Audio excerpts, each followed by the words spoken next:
Alright, guys, welcome. And today we're going to talk about the infamous Stafford Gambit.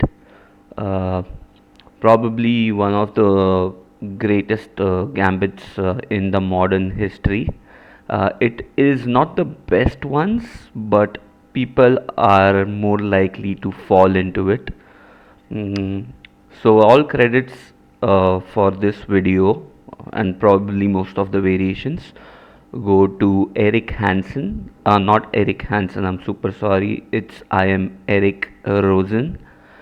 So let's start with the introduction, right? So basically, this is how the Stafford Gambit begins with. It's e4, e5, the king's pawn opening, the symmetrical structure, e4, e5, knight f3, knight f6. So basically, we start off with the Petrov defense, right? Usual moves are e4, e5, knight f3, knight c6, but over here we play the move knight f6. And considering this to be a Petrov, white usually goes for the main line, knight captures e5. And this is where we surprise our opponent, and instead of playing the move d6 followed by knight captures, like the main line is d6, knight f3, knight into e4, d4, d5, bishop d3 followed by knight c6, and this is called as the Petrov defense. But over here what happens is, after the move knight captures e5, we do not play the main line d6, but we surprise our opponent by playing the move knight to c6. Right, this is called as the Stafford Gambit.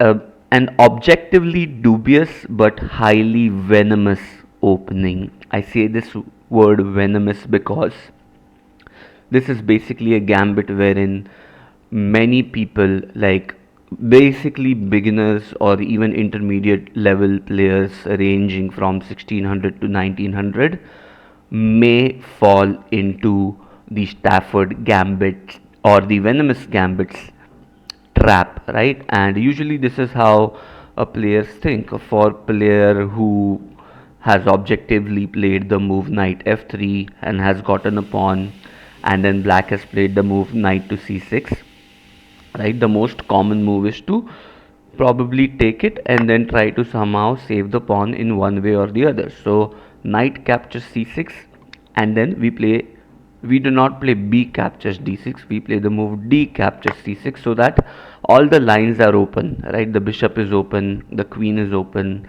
the other bishop also opens up. So from this position there are so many traps unsuspecting players can stumble into, right? Most of them are very uh, unsuspecting traps that players who are basically beginners or intermediate from the white side can fall into. And every chapter in this video or in this series features a different traps with explanations. So I will explain all these traps in this video. So let's start with our first trap. uh, and there we go, we will call this a trap as "Oh no my queen, oh no my queen" part 1.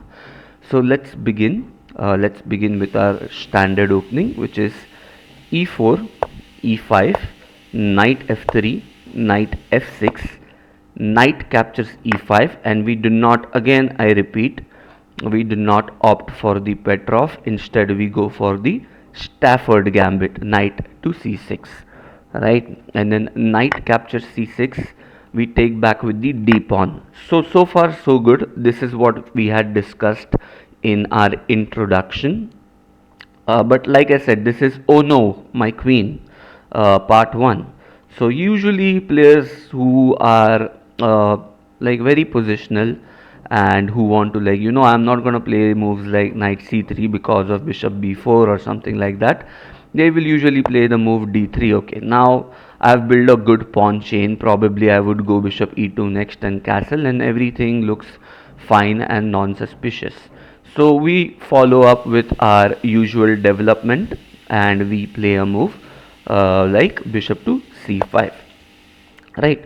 We play a move like bishop to c5, and then they would be like, you know what, instead of me developing, is also a move that we will look forward, but they'll say like, you know what, let me play the move bishop to g5, uh, creating threats like e5 in the future if I do not move my queen. But here's where they directly fall into the trap. When they play the move bishop g5, we play this move knight captures e4, boom, right? And they're like, what is this move? For example, if pawn captures the knight, their bishop is gonna fall. But what if the bishop captures the queen? So if the bishop captures the queen, there is like a simple mate in two. Let's see if you all can spot it, right? I'll probably give you all 30 seconds because this is super easy to spot the checkmate in two moves.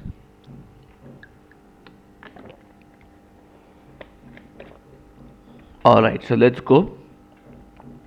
Bishop captures f2, of course, giving a check, and then the king has only one escape square, which is bishop e2, and then we checkmate with the beautiful bishop to g4, right? And then the king has nowhere to go. Alright, so far so good. Let's go and see the oh no, my knight part 1, right? So let's go and check that. Oh no, my knight part 1. So let's go. So let's start with the main line: e4, e5, knight f3, knight f6, knight captures e5, and then as usual we play the move knight c6. Unsuspecting players will play knight captures c6, pawn captures c6, which is pawn captures the knight, and then comes the move e5, right? Basically more dominant players or like more advanced or intermediate players play a move like e5 followed by d4. So instead of playing something like knight d5 or probably going back or retreating elsewhere with ideas like these that I've shown by the arrows, you can usually just go ahead and play something like along the lines of knight to e5. Now if you ask knight to e4, now if you ask me why, the reason being is there are many ways. Like for example, d4 can be followed up with a move like c5, right? D4 can be followed up with a move like c5. So usually they will try to chase the knight. They will try to chase the knight with moves like d3. And here comes the blasting move bishop to c5, right? Now here's where we are kind of trying to attack and go in with all guns blazing for the f2 pawn, and they'll be like, you know what, I am completely fine if you go for the f2 pawn. Let me take the knight, the free knight, especially in blitz games. So pawn captures the knight on e4, and then there we go, bishop captures f2, right? If king e2, then bishop g4, and then the queen goes away. But if king captures f2, then it's simply queen captures d1, and yes, this is completely winning, which is like we can just follow it up with moves like bishop g4, or for that matter, queen captures c2. Also to note that the bishop is completely pinned for now. They cannot move their bishop, and we are completely fine in this position, right? So amazing thing. So oh no, my queen was when we gave up our queen. Oh no, my knight was when we gave up our knight. So let's revise this thing real quick. e4, e5, knight f3, knight f6, knight captures e5, knight c6, knight captures c6, d captures c6, d3 is followed by bishop c5, and bishop to g5 is followed by knight captures e4. Now we say oh no, my queen, because we give up our queen, which is followed by bishop captures f2, king e2, and bishop g4. This was a quick revision about oh no, my queen. Now comes oh no, my knight, right? Let's see why it's called oh no, my knight. Oh no, my knight, because we give up our knight. So e4, e5, knight f3, knight f6, Knight captures e5, knight c6, knight captures c6, pawn captures c6, and then dominant players play a move like e5, which will result in knight captures e4 or knight to e4, and then d3 we give up our knight, bishop c5, d captures e4. That's why we say, oh no, my knight, we are giving up our knight on e4. Bishop captures f2. If king captures, then queen goes away right away, and if bishop e2, it's very simple, bishop g2. I mean bishop g4 followed by taking the queen. So yes, if the king takes, then we take the queen. Alright, so far so good. The next chapter is called Take My Knight, but then I'll take your rook. Right? Very interesting name for this chapter or for the third trap in this lesson. Oh no, my knight is done. Oh no, my queen is done. This is take my knight, but I will take your rook. So let's see how this goes. Take my knight, but I will take your rook. e4, e5, knight f3, knight f6. This is all very simple and standard. Knight captures e5 is followed by knight to c6, and then knight captures c6, d captures c6. All of this is simple. Dominant players, like I said, will play the move e5, and then we go for the standard knight e4. Right? We always, whenever they go e5, we go knight e4, and like I said, uh, e5, knight e4, and then more dominant players to occupy more space, they'll play a move like d4, and then we play the move queen to h4. And yes, we are threatening something along the lines of queen to f2 checkmate. So they'll play a move like g3, and this is very bad because, okay, take my knight, but I'll take your rook. So knight captures g3, f captures g3. They cannot take with the h pawn because their rook will fall away directly. So they will play a move like f captures g3, and what they miss out on is usually a move like queen e4. Right? They think, okay, now the rook is safe, but this is what they have missed: queen to e4, which will lead us uh, to not only win the rook but also like having a big edge in the position because their pawn structure is weak. Most of these pawns are developed. We have the rook, we have the right to castle both short and long, and probably this is about it. Right, so let's go take a deep dive right away. This is about take my knight, but I'll take your rook.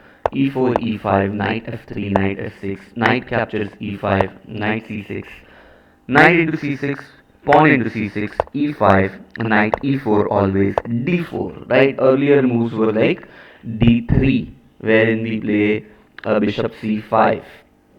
Correct. But over here, if they go d4, we directly threaten a checkmate. And then comes g3, but the knight captures g3. H captures g3 is followed by queen captures the rook on h1. So they usually play the move f captures g3, and then queen e4 check. Wherever they go, queen captures h1. Alright, now let's take a look at the most common trap. This is the fourth thing that we are discussing in this session today. This is the most common trap. So let's go take a look at the most common trap. Let's go ahead with the basic moves. e4, e5, knight f3, knight f6, knight captures e5 is followed by knight to c6, and then knight captures c6, pawn captures c6, and then they play the move knight c3. Right? There are many variations. Like for example, we discussed e5, we discussed d3, we discussed e5 followed by d4. Now let's say they play a move like knight to c3, right? And then we play the simple bishop c5 in order to stop d4 as well as keeping our eyes on the f2 pawn. So yes, we play the move bishop c5, and probably instead of playing a move like bishop c4, which is harmless, of course, let's say they keep it safe and play a move like d3. Then we directly go play the move knight g4, right? Because yeah, super easy. This is an easy target, and then winning back material is guaranteed, and black is clearly in a better position if they play bishop e3, which is the only move. Knight captures e3, pawn captures e3, which is followed by bishop captures e3. We have a double bishop advantage, and this position is definitely better for black, and this is known as the most common trap. Like I said, I am recording, so you can always go back and take a look at all the traps that we have discussed. Now, the next thing is another trap. Let's say we will name this trap as punishing natural development, right? When pieces take their natural course of development, how can we punish it using our infamous Stafford Gambit? So e4, e5, knight f3, knight f6. Knight captures e5 is followed by knight to c6. Knight captures c6, pawn captures c6, and then the move knight c3. And like we discussed, bishop c5 and bishop c4 looks fairly common. But then again, we play the move knight to g4, threatening knight captures f2. So they castle, and then comes our move queen to h4. Now we are threatening a lot of things. Firstly, the main thing that we threaten is a checkmate. So basically queen h4 is a multi-purpose move. Not only does it threaten a checkmate, but it also threatens a move like bishop to f2 or bishop captures f2. So a good move, or the only move, is to play the move h3, and this is followed by knight captures f2. Again, rook captures f2 would make no sense, so probably queen to f3, and then this is followed by a double check, king h1, knight f2, king g1, and queen to h1 checkmate. Right? Let's take a look at this again from the Stafford Gambit's uh, um, d captures c6 move.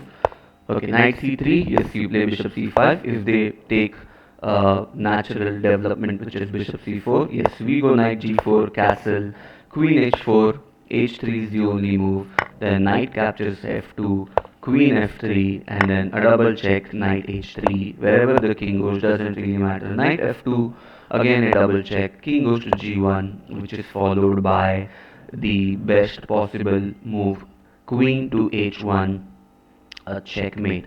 Alright, so far so good. So let's study one of my favorite trap, or one of my favorites is Eric Rosen's favorite traps, and he has also stated that sometimes this trap works against GMs as well. Oh my god, right? So this must be really infamous. This must be something really nice. So let's take a look at the trap which can work against some GMs. So let's go e4, e5, knight f3, knight f6. Knight captures e5 is followed by knight to c6, and again we are going along the Stafford territory lines. Then comes the move knight to c3, and it's usually followed by yes, bishop c5. And then there are multiple moves, bishop c4 as we discussed, moves like d3, but usually a common move would be just to hang along lines of bishop to e2, and then we play the move h5. The idea is to go knight g4 again. So in order to play, or in order to stop our knight from going to g4, a prophylactic move is to play h3. So after a couple of safe moves from white, like bishop e2 and h3, it looks like white will complete the opening without any harm, right? But then comes the move queen d4, threatening a checkmate on f2. So from this movement on, white is clearly in danger. So they castle, and then comes knight g4 again threatening the pawn on f2. So h captures g4, h captures g4. Remember, bishop g4 is not possible because of queen e5, right, threatening a checkmate, and the f pawn cannot move because it is pinned by the battery along the entire diagonal. So yes, they indeed play the move g3 to hang along, but then irrespective queen e5 does come in, king to g2, and then comes the move bishop captures f2. Now what happens if rook captures f2 is something that we really might have to think on. Let's say if rook captures f2, then yes, queen h5, and this would result in a checkmate. But what happens if king captures f2? King captures f2 is followed by rook h2. King tries to again create some squares to escape, like probably like king e3, and then queen captures g3, dragging the king all over, king d4, and bishop to e6. With this simple developing move, black prepares to long castle, continuing the initiative. And you can feel free to analyze further with the engine, but white is totally busted. Right, so probably this is one of the lines wherein even grandmasters give up. So probably let's see this one more time. Knight captures c6, d captures c6, and then yes, knight c3, bishop c5 is followed by bishop e2, playing it safe, keeping it simple. So we play the move h5, and then again, in order to avoid knight g4, they might play a move like h3, and then we go irrespective queen d4 to threaten a checkmate. They castle, and then we play the move knight g4, h captures g4, h captures g4, and g3 is played so that queen e5 is not possible. Irrespective, we play the move queen e5. The threat is to play queen captures g3, so king g2 is forced, and then we play the move bishop captures f2. Now remember, if rook captures f2, then we go queen h5. But if king captures f2, which seems like the only possible move, then rook to h2 check, king e3, queen captures g3, king goes to king goes to d4, and then after bishop e6, you can just follow up or carry along with the initiative of long castle, and feel free to analyze this like I just said. Right? Okay, cool. Now the next trap, or the seventh trap, is dragging the white's king all the way from e1 to e4, right, before move 10th. So which is also good, dragging the white's king from e1 all the way to e4 before the 10th move. So e4 e5, e4 e5, knight f3, knight f6, knight captures e5, knight c6, knight captures c6, d captures c6. Now we have reached the Stafford Gambit, and d3 is usually followed by bishop c5, like I said, h3. Now let's go. If they play h3 right on the boozle, bishop captures f2, king captures f2, knight captures e4 with a check. Remember, the king cannot go to g1 because of queen d4 check. So king e3 is played, and then you just simply castle. So here's the thing, if king captures e4, which is really bad, it will go, and the queen will go directly to h4, and it will be about equal, right? It will be about equal, but um, but despite black being two minor pieces down, more analysis is needed. Queen h4, like play a move like queen f3, and then queen h5 is followed by g4, bishop captures g4, h captures g4, queen captures h1, and basically yes, uh, the king is exposed. So yeah, so far so good. So after bishop c5 and h3, you just don't tag along, but you just keep on playing aggressively. And everyone falls for this trap, is trap number 8, which is e4, e5, knight f3, knight f6.